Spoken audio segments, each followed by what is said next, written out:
there, Karen Bonafilio, Inner Realms, Outer Journeys. I have a treat for you today, and it's not my dog that's barking. We're just going to ignore her. I told you I had, Maddie, stop. I told you I had 3 favorite psychics in my area. I'm getting some more because I'm getting to meet more people, but I got to tell you, Thea is my number one. Don't tell anybody else, but she is.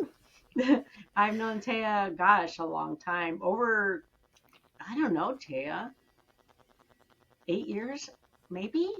Sounds about right. Yeah. Yeah, because Carl died 4 years ago. So we have a lot of history, and she's fabulous. One thing I really like about Thea is her delivery is always really soft. And sometimes I've been a little not soft because, like, I was grief stricken, and she was always very caring. So she has that going for her. Let me tell you about her. She is a psychic medium. So she speaks with people behind the veil, and she can give you, what's the word, Taya? Advice from your guides. She also is an animal communicator, a teacher, and an author. And I have an upcoming video of her book. She wrote a fabulous book on how to communicate with animals. She has been doing this work professionally since 2013, both locally and internationally. She also collaborates regularly with local organizations such as the Humane Society and with other mediums to create low-cost events for the community and for charities. And that's where we met, at one of those events. In addition to doing readings, she has years of experience teaching and mentoring people in developing their own abilities. She is passionate about bringing the intuitive out in everyone, and she's grounded in practical ways. She has also published a book, which I told you about. So welcome, Thea. How are you today? Thank you so much for having me. I'm doing wonderful. How are you doing? I'm doing pretty good. Doing Good. pretty good today. It's a good day. It's a good day in the neighborhood. Yeah. Sunny, cold. Yeah, very cold, Yeah. very brisk. Okay. So first of all, Thea, can you tell us what drew you to spirituality and your psychic mediumship? Well, I was always interested in this sort of work, actually. I was always very interested in psychics and mediums and anything really to do with the world of woo, when I was growing up. Oh, that's cool. And I was and I was always free to explore it, luckily, because I didn't grow up in a religious family, and I'm very blessed that I wasn't, because I know that many people struggle with that later when they do have abilities like this, and they struggle with kind of reconciling it with their faith. And so I was always free to explore this kind of thing and always very interested in it. I, however, didn't necessarily have any particularly significant experiences with, connecting to loved ones that have passed away when I was a child. And I didn't really even think that I myself could ever really do this work of mediumship or animal communication. But I always felt so drawn towards it. And I kept up with my interest in it. I read books throughout my teens. I went to metaphysical fairs every year, as a teen, did those little workshops you can do at these fairs, and just felt so pulled towards it. And in my later teens, when I was about 18, I went through a mental health crisis. And as part of that journey and part of the healing journey of that, I started to take meditation a lot more seriously. And so it was during that period when I started to really meditate more every day. I started to have also a few odd experiences of visits from random people that had passed away. And these visits really freaked me out at the time. And I started to think that it might be a good idea to maybe take a course in mediumship so that I could at least learn to control it. I didn't even go into it with the thinking that I would do it professionally. It was more thinking, well, maybe I do have a knack for it since it's seeming to happen on its own. and also wanting to kind of have some sense of control so that it's not happening, at night when I'm trying to sleep and that kind of thing. And that's really, once I started to take classes actively, that's when the ball really started rolling for me. So when you were surprised and had you saw some of your family members, I imagine, that had passed. It actually wasn't even my family members that I know of. It's hard to say because it's so long ago that this happened, but it felt like just random spirits, not connected to me. May I ask how they approached you? Did you see them or just hear them, feel them? So there were two times I'm thinking of specifically, and both times I was minding my own business. I was getting ready for bed. Feel like I was maybe reading during the time, and all of a sudden, it just felt like somebody was tapping on the edge of my energy field. For lack of a, that's like the only way I can describe it. If my energy had a door on it, it felt like somebody was like knocking on the door. Mm-hmm. And so I noticed that out of the blue. Like I said, I was doing my own thing, minding my own business, and then I felt that feeling, and I kind of I guess you could say I shifted my awareness to just that energy there, and to me it felt like a person standing there, and at the time I had zero sense of any kind of boundaries or zero boundaries in general.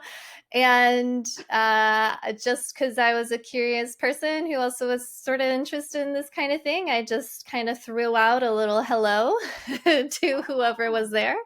And um and uh but it but after that it started to feel quite intrusive, actually. And again, it felt as if a stranger just knocked on my door, to my house, and I opened the door, said hello and welcome, and they just kind of barged in, which makes sense if I just was like, hello, who are you? So Wow. that's kind of how it felt to me. It was more, I guess, feeling versus seeing at the time. Mm-hmm. Your experience is so different than the other people. Some were little and they saw, dead people. Mm-hmm. Their parents are trying to discourage it. So that's really interesting to hear that. So when you do readings, how do you prepare yourself for that? I like to do, well, it very much depends on the day for me, actually. But in general, I kind of have to bring myself to a good, grounded, centered state in general. So that means, often that means meditating beforehand. And it depends a little bit. If I'm feeling quite frazzled, I might have to do a little bit more meditation just to kind of get centered and grounded before I Mm-hmm. connect. But if I'm feeling kind of low energy that day, I might have to not just meditate, but also maybe do something that's going to lift my energy a little bit.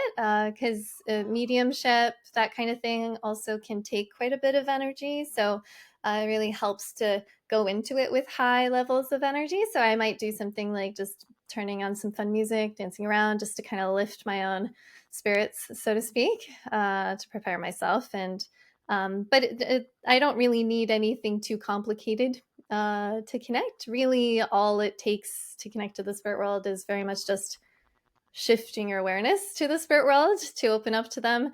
You don't really need huge rituals around it, I find.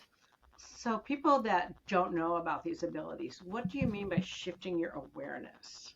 How do you do that, or what do you do? Or Yeah, it's the way I like to describe it is how when you're in a room and you're let's say you have friends over and you're cooking a meal in the kitchen, and your friends are having a conversation together over at the other end of the room while you're chopping vegetables. You can kind of stand there, chop vegetables, and also keep your ear and awareness on what they're talking about at the same time, right? So it's that's essentially what I'm doing with my awareness. I might be sitting in front of the client, might even look at them.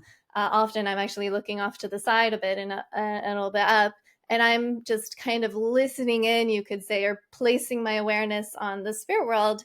And where I like to place my awareness, even if the spirit world isn't necessarily above us or below us, in my experience, it's very much all around us. I do like to actively place my awareness above and sort of behind me to kind of set the intention of connecting to those who have passed away. Interesting. That's really interesting. Do you have symbols or signs that come to you and you can interpret that for the person that you're reading for? Sometimes, for me, it very much depends on the reading, on the session. The way I like to think of how it works is that the spirit person is sharing with me the energy of what they're wanting to communicate with their loved one, which is the client. And that energy is then translated for me in a way that I can understand it. And sometimes the best way that I can understand it is through symbols and signs. Other times it's a little bit more straightforward. And I don't really necessarily need the symbols and signs. But for me, I would say it's very much a combination of different internal sensory impressions. So, getting images in my mind's eye, hearing words in my mind, or sounds in my mind, feeling feelings in my body. But those things aren't happening separate from each other. For me, it's very much like a multi-sensory experience. And so if the spirit person wants to talk about how they passed, I might start to feel what that was like in my body, as well as I might get a word that also signifies their diagnosis. And I also might feel the emotions they had at the time. I might see the room they were in when it happened. So it's more like I'm getting some glimpses of the experience in a more full sensory way. It's not quite as clear as if I was the one who experienced it, but I'd say it's kind of like a shadow version of that. So you can still feel it because they want you to know what had happened. Yeah, so if they're wanting to communicate how they passed and what that was like for them, then yeah, I might feel it. But again, it's not going to be quite as visceral as if I were the one who went through it. It's a very dulled down version, so I'm not feeling it quite as intensely, thankfully. So, Yeah, well, but yeah. that could be very taxing if you felt everything. Absolutely, yeah. So luckily, it's not quite that much. I remember one time you saw a bunny, and Yes. and bunnies meant something to you. Okay, yeah. So sometimes I will get symbols in a like in a traditional symbolic way, So I'll do a reading for someone, maybe a psychic reading, let's say, and I might see a symbol for something. So I might see the symbol of a bunny. Your dog Maddie has got a very talkative side to her today. So I Maddie, might. she's sitting in the hall barking. Can you see her? Yes. There she goes. There we go. Um, so, for example, I might see a bunny, and for me, a bunny symbolically is means new beginnings. Because I personally have a lot of associations around bunnies and springtime. Um, there's the pagan holiday of Ustara, which is basically the old version of Easter. There's a lot of associations around bunnies and sort of that start of the year there. And so that's just one example. But yeah, sometimes I will get just plain old symbols that I just interpret from my own associations and experiences. And those associations are correct. So that's good. Yeah. Often, yeah. So, and that's kind of what I mean by when I'm connecting for someone, the energy is being translated in a way that I can understand it. So, if a different medium or psychic were doing a reading for you, they might get the sense of new beginnings in a different way, and it might not come through for them as a bunny, you know. Um, do you think everybody has psychic ability?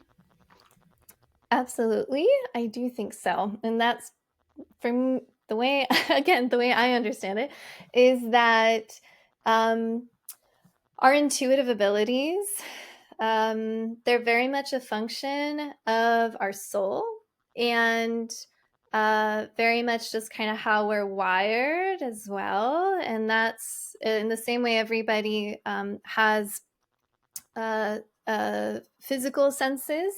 Everybody also has intuitive senses too, and the strength of each of those senses might vary between everybody as well, just like our physical senses vary between everyone.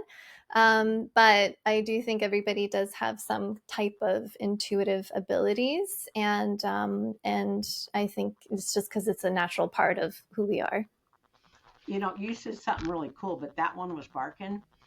You you said about the ability and the soul. Did you say it was a connection, or what did you It's say? a natural part of our soul. So, the way I think about it is that our souls are just energy, right? Just like everything's energy. And our soul experiences, um, or our souls are able to connect to pretty much anything around us that could be living people, past people, objects, things, places, that kind of thing. Our souls are able to connect to those things because there's no true separation between any of us, I think. And our souls naturally can understand those things, and then it's sort of being filtered to us through our conscious mind. Sometimes it doesn't really make its way through our conscious mind for us to become conscious of what we're sensing, you know, energetically from others. But sometimes it does, and that's. But I think that our intuitive abilities are just a natural part of our soul, essentially, and how one way in which we can understand the world around us. So, what advice would you give someone that wants to start exploring this avenue of spirituality? How would you I'd want them to get started, or what would you suggest? I'd say definitely following your own curiosity. There's many different ways of connecting intuitively. There's many different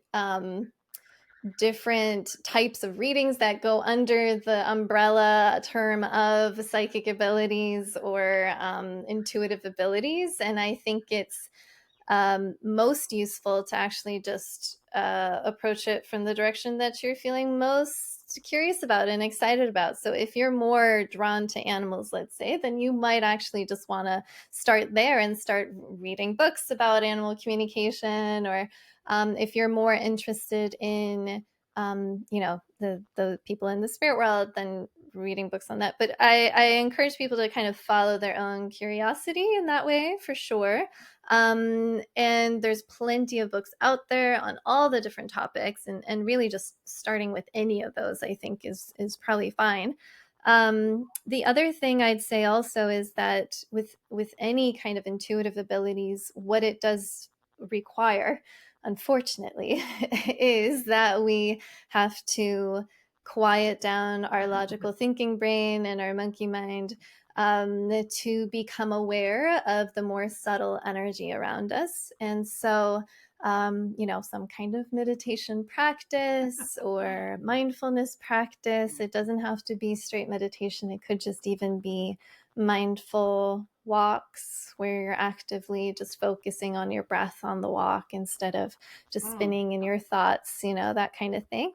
I think that's also very much a good starting point for most. Because people do have problems with meditation. They, Yeah, they myself included. I can't believe you do. I really can't. Well, I do say that, like, if I didn't have to do it for my work, I don't know that I would do it, honestly. Yeah. It's Yeah, not the mind fun. seems to take over, and you think about all these other things, and instead of quieting the mind. So, Yeah, I think with meditation though, what trips most people up is this idea that you have to do it perfectly when actually there's just the process of continually bringing your awareness back to the moment, even if your mind wanders off 10 times during the meditation session. Just that practice of bringing your awareness back to the moment, that is actually part of the practice. hmm And I think we have to not think of it as something you can necessarily be perfect at. hmm It's a practice, which means you have to practice it. So, but and I also I wouldn't say I'm a great meditator in that sense. I think my mind definitely is very all over the place often. hmm can you tell us about the classes you offer too? Yeah, so I offer various classes, and hmm I some of these classes, most classes are online these days, just because after the pandemic, that's been kind of the most convenient for people. And I teach classes that are I teach some classes that are pre-recorded classes that you can take at your own pace, and then I also teach classes that are live over Zoom as well. And I teach classes. I have some that are about essentially developing your own intuitive abilities to use them in your day to day life. So, not necessarily to do readings for others, but more to use your own abilities to guide you, help you guide you in hmm your day to day life. And I also teach classes within mediumship as well, and also animal communication. And I offer various levels of those different types of classes. Well, I also want to tell the viewer that I've taken quite a few classes from Taya in person and at the farm and on Zoom also. And they're all wonderful. And everybody's nervous, but Yes. she's really soft and nice, and it's a safe place to learn. It really is. So I just want people to know that. That's great. And I also, because a lot of the classes, that are live, I'm a big proponent of getting practice, because you can learn the theory of something all day, but unless you actually put it into practice, you're probably not going to see much progress. And so that's often where people get quite nervous. But it's the thing about developing your intuitive abilities, you also have to feel somewhat safe, to do that, to relax enough to allow yourself to experience your own abilities. And so that I'm also a big proponent of making sure it feels like a safe space for people to do potentially amazing as well as potentially disastrous readings, because we learn from all of it. So I'm very glad to hear that you felt like it was a safe place It to was do very that. safe. I do remember being terrified once when we were meeting in a group and we had to turn to someone. I thought, oh God, what if I say the wrong things? But it Yes. really worked out really well. But it was terrifying just for a little while. Yeah, I'd say the essence that's it's almost like the essence of doing readings of any kind is that feeling of you're jumping off a cliff and you don't really know if it's right until the person Mhm. acknowledges if it's right or wrong. Can you share a memorable experience from something that a reading that you've given? Uh, so this is I always don't such a want to hard put you on the question. spot. It is such a hard question, mainly because my memory is terrible, but also because there's so many experiences over the years that have been amazing, but also it starts to kind of become it's just normal everyday sessions, too. So I almost become used to it. But one of the things that often comes to mind for me personally as an interesting experience or a memorable experience is really doing readings in front of audiences. So, doing mediumship Mhm. for an audience is often quite exhilarating and fun in different ways. It's always very different. Um, and talk about anxiety. It's a lot of pressure to do sessions in front of a group like that. But I always remember one time in which I was connecting to a spirit person. And this was, I think, the one of the audience members' brothers coming through. Mm-hmm. And as he was coming through, it was the most unique experience for me because most of the time, even if I can sometimes feel like I am the spirit person, it doesn't feel like they're necessarily inhabiting my body. But in this one experience, it felt like he just stepped into my body, was wearing my body, and all of a sudden I felt myself having the thoughts, not necessarily my thoughts, but his thoughts of, oh man, I look so good in this dress. And it was such a weird experience because I had never had that before. And it was also a man stepping into my body saying, man, I look Yeah, great I in look this good. dress. And it was just threw me, and it was just so, it was delightful as well. And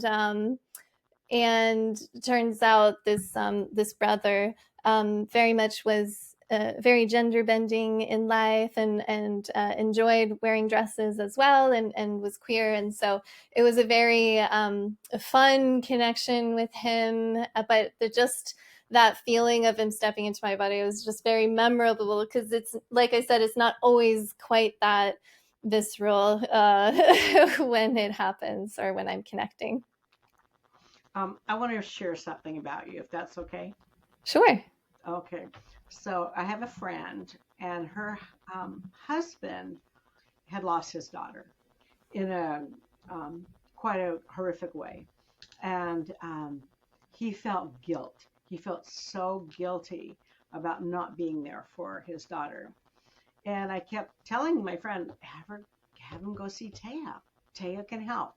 And he was the biggest skeptic. He had never seen a psychic. He didn't want to do it. And he finally made an appointment. And I believe, and you can correct me if I'm wrong, he showed up with a few people to the first reading. And he felt it was unbelievable because you were telling him things that no one else would know. So you were giving him a lot of validation, and it brought his heart peace that his daughter was there. And then he wanted to go every year on her birthday so he could connect with her.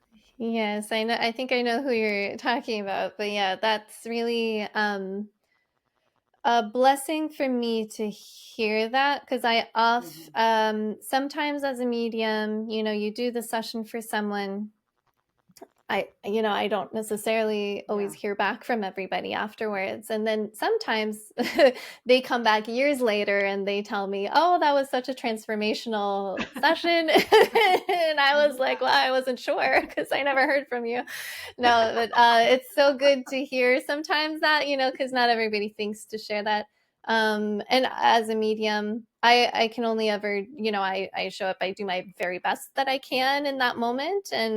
And that will vary, based off of the situation and the particular spirit people coming through. And Mm-hmm. me, each session is so different, but it's really a blessing to know that some sessions can be really transformational in that way. And some Mm-hmm. people can only really get that from a mediumship session.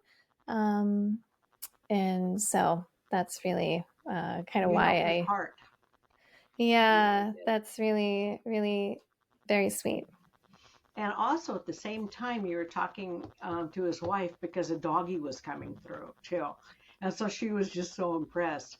Uh, so it was good for them all. And I'm glad he finally went. Took him a long time to get to you before he finally Yeah. did come on. I think also not it's mediumship sessions aren't necessarily the right thing for everybody, and sometimes it also has to be the right time. If Yes. people go before they're ready, it might not be a very satisfying um result from the session either. I think that it depends a lot on the person, the situation, and kind of where they're at in their grieving process as well.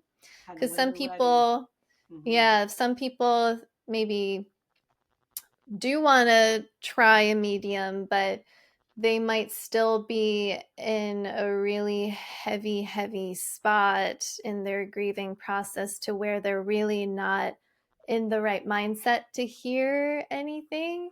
And so that's always tricky. But yeah, I would say it's not always right for everybody, but for some, it's really, really right. Yeah, and I could see that because that grief just wears you down. And then if they come too early, it's not going to be a good reading for them. Yeah. And for some people, as a medium, when a person comes to me for a session and they're still really quite stuck in that initial process, the initial stage of their grief, Hmm. um, to me it feels very heavy, and it can feel like I'm having to walk through water, the whole session. And for those people, sometimes it's just time. Sometimes they just have to really kind of process more of their grief. Not saying that they still shouldn't be grieving. It's more, like I said, that initial phase of the grief. For some people, it just really can mire them in mud, um, Hmm. and really make it hard to hear anything. And even grief really does change the brain. And I'm sure you're aware of this also Yes. from your research and experience. It changes the brain, and we're not thinking very clearly either when we're going through that process. And so that will absolutely affect the result of a mediumship session too, to where it might not feel as helpful or satisfying. I remember when Carl died, and you normally don't see people when somebody dies right away. But Yeah. I think since we had a history, you allowed me to do that. And I hope that wasn't rough on you. You probably don't even remember. But because I was so stuck in my grief, so stuck. Yeah.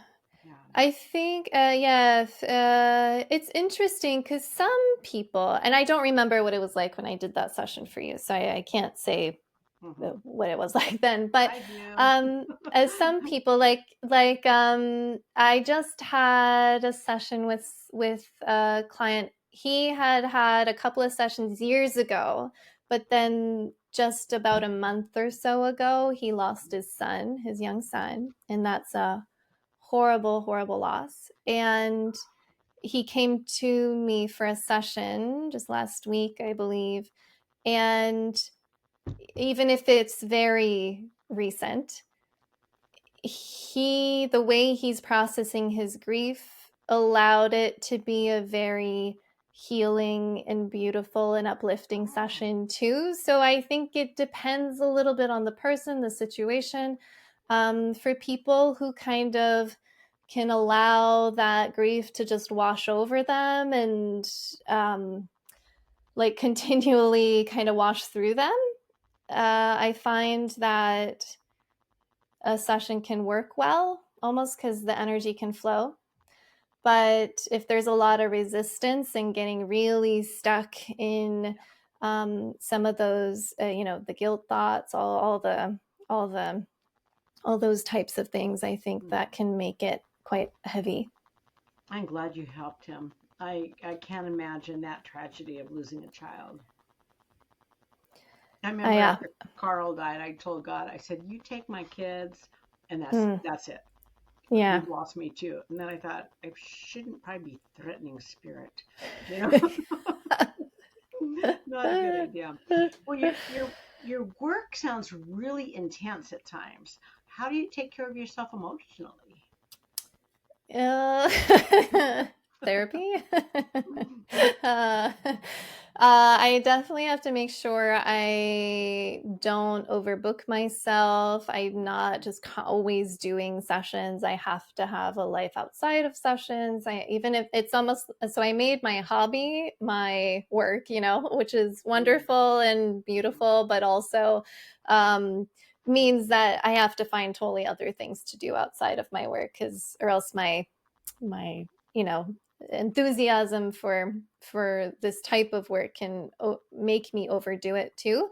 So I have to just have lots of downtime as well. Yeah. But also, having a therapist has been really helpful for me, to a therapist who is open and understands more of this type of work as well, has been really useful.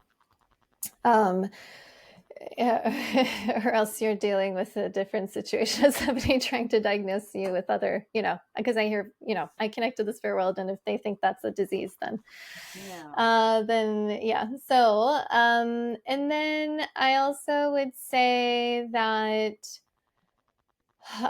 boundaries has been very useful for me to work on, and make sure that I have those in place as well. Oh, okay. Meaning that it's um, a lot of people reach out to me in crisis situations, or for example, or they're going through a huge loss. So I can't just immediately respond kind of Right. in a knee-jerk way of like, yes, I can help, and I know I'm not going to be able to help everybody, so I do Mhm. have to have boundaries in place too, so I don't exhaust myself. Well, I couldn't imagine doing reading after reading after reading. I couldn't. Yeah. I don't know, maybe two a day at the most. For Yeah. my sweet spot is definitely 2 1-hour sessions in a day. I often do 3 1-hour sessions in a day, but that's not. I usually like to do two. It depends a little bit on the type of reading as well. It's easier for me. It Yeah. feels easier to connect to living animals, for example, or doing a psychic reading. Mhm. Um, than to connect to those who have passed. That often feels like it takes more energy for me.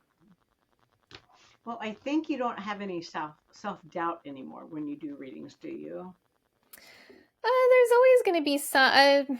I find that I go through phases, and that is more due to life stuff happening Oh. that can increase anxiety levels, and then sometimes that will seep into my work, where all of a sudden I'm like doubting myself for, I'm not sure why, but I find that, yeah, I still go through phases in which the self-doubt comes up again, for sure. Really? And you've been doing this since 2013? I'm surprised. Yeah, I'd say, but it's one of these things, Hmm. it's kind of like saying, because I have struggled with anxiety in general, not necessarily just within my work, but within multiple Hmm. areas of my life, and that then will seep into these areas like my work. And I've had anxiety for many years, and you could potentially say to me, like, well, you've had it for so long, why do you take the anxiety seriously anymore, like, why do you believe the Yeah. anxious thoughts? But you forget sometimes. You're like, yeah, it feels very real when you're feeling quite anxious about something, and worrying how something's going to go, even if you've done it Yeah. a million times before. Hmm. Yeah, but then over time it does get easier to like pull yourself out of that ditch too, where you notice you're starting to get quite anxious about it. And then Hmm. you're like, oh, yeah, wait, hold on. I've done this for over 10 years. I think I can relax. Uh, So when you do the group readings, because you'll get together with their other psychics and have a room full of people, how do you yes. figure out, who you are supposed to deliver that message to? Yes, it is an art for sure. Um, So in general, the spirit world, in that type of setting, the spirit communicator, the spirits coming through in that, um, during that event, they have to start off with information about themselves that are going to help identify who they are and who they're there for. So they can't just start off with something that is very vague or unspecific. Usually they'll start with something like just to my last event that I did, there was a woman coming through, I think a grandma, and she showed me that she was a plant scientist, and there's not going to be many Specific. of those in Very the specific. audience. And so Mm-hmm. they'll share something about themselves that is going to help you find the right recipient. Usually, sometimes the topics that they need to talk about their life are a little bit more vague or a little bit more common, like passing from cancer, let's say, And so usually there's other things that they'll communicate that will help you find the right one. Mm-hmm. But yeah, so it's usually through the evidence. And sometimes I'll also feel myself drawn in a particular direction as Mm-hmm. well in the group. Sometimes not. And that also can help me narrow down a little bit more too. Mm-hmm. Oh gosh, I think that's how we met, Taya, in a group reading.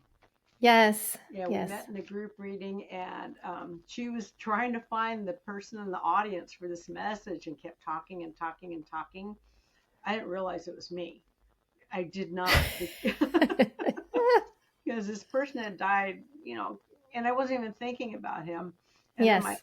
friends kept nudging me, and I thought, oh yeah, that that is me. And poor Taya's up there trying to find out who it is. And then, oh, it's Yeah. me.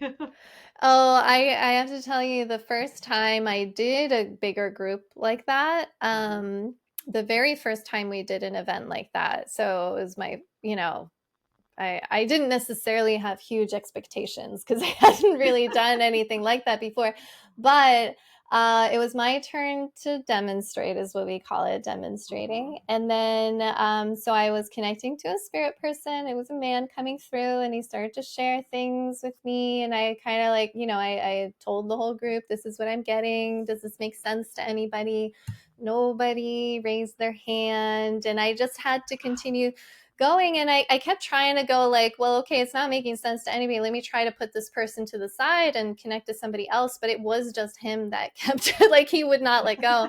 And I had a few hands kind of go up a little bit, like, I can take some of that, Mhm. or a little bit, or but nothing was making sense. And then it was somebody, one of the other mediums turn. And then so I sat down, I was like, well, okay, that was my first time doing a group like this, I guess. Mhm.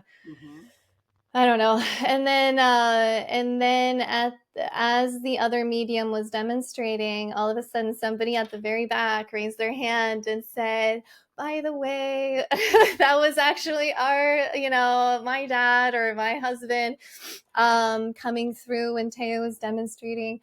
And At your foundry. we just didn't wanna raise our hand, or and so that was my first experience with that. And it did teach me to become a little bit more assertive. Nowadays, some of my mentors have, shared that sometimes you just have to like say the first two pieces of evidence and then just let the silence put pressure on whoever the message is for. Oh, Because some people are very, a little bit more hesitant, like you're saying, shy. um, Mhm. and shyer. And so they might not even want to like claim it. Maybe they're going, oh, it can't be for me because, I didn't even come here wanting a Mhm. message. So Yeah. just letting that silence put pressure on people, and also just being a little bit more assertive. I've had to definitely learn that. Very nice. Yeah. Well, Taya, it's a delight talking to you. I always love meeting with you. And is there anything else that I missed that you want to mention or Uh, expand upon? no, I think that's it. I also, like you mentioned, I teach quite a bit, and I also do one-on-one mentoring sessions with people as well, for anybody who is Oh. um, either at more beginning stages of developing their abilities, or even a little bit more advanced and wanting to kind of maybe even start their own business, that kind of thing. I do a lot of mentoring for people. So Oh, that's that's awesome. also something that I enjoy and really get a lot out of. Mhm. And so they can find more info about any of those things on my website, which I'm sure And you'll share. yeah, the links will be on there for them. Yes, perfect. Is that in person and Zoom? However, Generally over Zoom, but if they're local in the Portland, Oregon area, then can always do that in person too. are you still where you were originally down there on the The Sage Center in Beaverton is my down by in-person Michael's, right? office. Yes, correct. Yeah. Okay, great. All right, Taya, thank you so much. Thank you for coming on the channel. Thank you Always a so much for pleasure. having me. It's lovely to Okay. see you Take again. care. Bye Bye. bye.